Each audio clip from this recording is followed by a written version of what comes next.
ಎಂದರೆ ನೀವು ಹಸಿ ಶೇಂಗಾ ಕಾಜು ಮತ್ತ 4 ತತ್ತಿನ ಮಿಕ್ಸ್ ಮಾಡ್ರೇನ? ಇಲ್ಲಲ್ಲ, ಯಾರು ಮಾಡಿರಂಗಿಲ್ಲ ಇಂಥದೊಂದು ಹರಸಾಹಸ. ಇಲ್ಲಿ ಒಬ್ರು ಮಾಡತ್ತಾರ ಹರಸಾಹಸ. ಅದು ಎದಕ್ ಮಾಡತ್ತಾರ ಅಂತ ಹೇಳಿ ನೋಡಂಬರ್ರಿ. ಒಂದು ಪ್ಯಾನ್ ಒಳಗೈತಿ ನೋಡ, ಪೂರ್ತಿ ಹಸಿ ಶೇಂಗಾ ಹಾಕೊಂಡಾರ. ಆಮೇಲೆ ಐತಿ ನೋಡ ಒಂದ್ ಸ್ವಲ್ಪ ಕಾಜು ಹಾಕೊಂಡಾರ. ಕಾಜು ಹಾಕೊಂಡ್ಮ್ಯಾಗ ಐತಿ ನೋಡ ಒಂದ್ 4 ಮೊಟ್ಟೆ ಒಡೆದು ಇದ್ರೊಳಗ ಮಿಕ್ಸ್ ಮಾಡ್ಕೊಂಡಾರ. ಪೂರ್ತಿ ಮಿಕ್ಸ್ ಮಾಡಿದ್ಮ್ಯಾಗ ಐತಿ ನೋಡ ಮಿಕ್ಸರ್ ಒಳಗೆ ಹಾಕಿ ಪೂರ್ತಿ ರುಬ್ಕೊಂಡಾರ. ರುಬ್ಕೊಂಡ್ಮ್ಯಾಗ ಅದನ್ನ ಒಂದು ಬೌಲ್ ಒಳಗೆ ಹಾಕೊಂಡಾರ. ಬೌಲ್ ಒಳಗೆ ಹಾಕೊಂಡ್ಮ್ಯಾಗ ಒಂದ್ ಸ್ವಲ್ಪ ಹಾಲ ಮತ್ತ ಒಂದ್ ಸ್ವಲ್ಪ ಸಕ್ರಿನ ಹಾಕೊಂಡ ಮಿಕ್ಸ್ ಮಾಡ್ಯಾರ. ಮಿಕ್ಸ್ ಮಾಡಿದ್ಮ್ಯಾಗ ಐತಿ ನೋಡ ಮತ್ತೊಂದು ತವಾ ಒಳಗೈತಿ ನೋಡ ಒಂದ್ ಸ್ವಲ್ಪ ನೀರ್ ಹಾಕ್ಯಾರ. ಅದ್ರೊಳಗ ಒಂದ್ ಸ್ವಲ್ಪ ಸಕ್ರಿ ಹಾಕಿ ಚಂದಂಗ ಕುದಿಸ್ಯಾರ.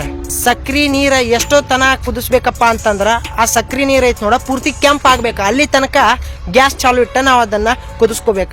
ಆಮೇಲೆ ಐತಿ ನೋಡ ಏನ್ ಲಿಕ್ವಿಡ್ ಬರ್ತೈತಿ ನೋಡ ಸಕ್ರಿ ಪಾಕ್ ಅಂತೀವಿ ನಾ. ಇದಕ್ಕೆ ಸಕ್ರಿ ಪಾಕನ ಐತಿ ನೋಡ ಒಂದು ಬುತ್ತಿ ಡಬ್ಬಿ ಒಳಗ, ಸ್ಟೀಲಿನ ಬುತ್ತಿ ಡಬ್ಬಿ ಒಳಗ ಹಾಕೋರಿ. ಹಾಕೊಂಡ್ ಆ ಕಡೆ ಪೂರ್ತಿ ಕೆಳಗಿನ ಸೈಡ್ ಐತಿ ನೋಡ ಎಲ್ಲಾ ಕಡೆ ಹತ್ತಂಗ್ ಮಾಡ್ರಿ.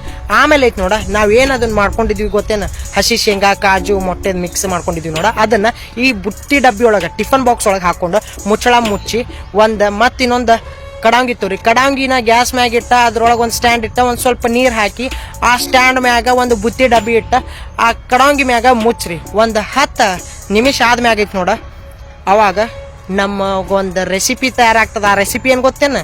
ಕೇಕ್. ಮನಿಯೊಳಗೆ ಕೇಕ್ ತಯಾರು ಮಾಡಿದ್ರು ನೋಡ್ರಿ ಇವ್ರ.